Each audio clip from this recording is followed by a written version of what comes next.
there's also a funny scene where you're arguing to each other, and he calls you a racist, and you say, "Kyle, we're both white," uh, and it goes from there. But I think that he's an interesting character in that you use him as an example with another woman who they both had a grotesque appearance, but she was a better person, whereas he was a Yeah, slob and an asshole.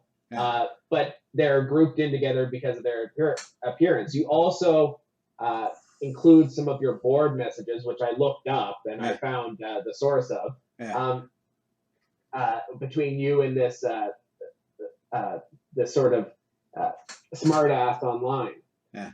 Well, this fellow Kyle Sherrod is based on a real person who died apparently last year around Christmas time. And the interesting thing is, I mentioned the character of Annabelle Ford Duggan, who's the main character in my play Theodore, and she was a woman who had HIV. And this Kyle character, I don't think I show it, but I reference it. How for about a year he went around stalking this woman, uh, heckling her at shows, and uh, Kyle Sherrod was fat. He was ugly. He was balding. He didn't bathe. I mean, he was a total wreck of a human being.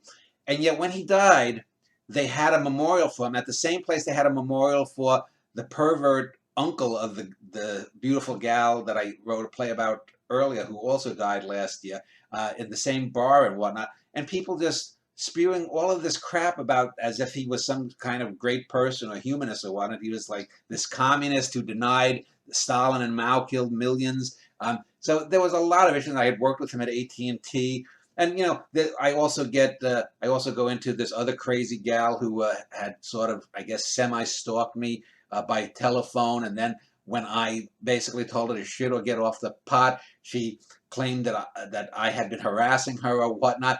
And when we got to court, I said to the judge, if you want the phone records, you'll see she called me 40 plus times. I answered maybe 5, 6, 7 times. Now, what? Who the hell is stalking who?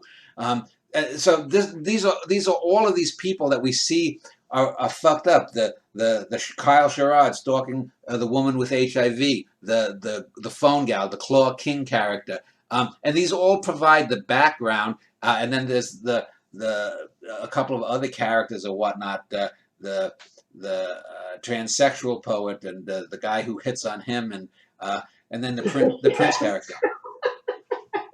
That scene was hilarious. Where he hits on him and he is pretending that it's a woman when it's obviously a guy, Yeah, and he's trying to use it as a covert reason to sleep with him. yeah, yeah. And but that's in real life. The guy I sure was a closet case, but he was someone who hated homosexuals, hated black people and whatnot. And you know, even though he was a minority person himself, but um, you know, this is what it was. But you know, you get through all of these scenes, you get to the ending at the bookstore with Danny and the Desi character, and you know. Then we get. Let me just. I'm just scrolling here. I want to scroll to the end here. There's two scenes if you want to Yeah, read them on page. Let me see, 97. You get the last paragraph. You have a scene where it ends, and then you end on the word "still," yeah. and then you rework that scene later on and say "still nothing."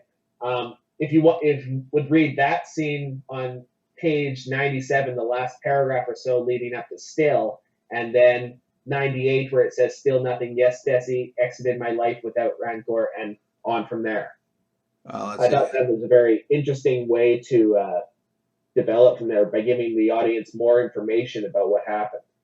Yeah, and then I use the Whitman poem uh, with the spider. I'm trying And to. the Wordsworth poem, "I wandered lonely as a cloud." Yeah, well, and that one I really thought was a good one to describe her. And those ideas just come to me. Um, but uh, then, so I think the epigraph of this drama and the cogitating violence again goes back to the small spider in the break room at the Jarrell store that I work at.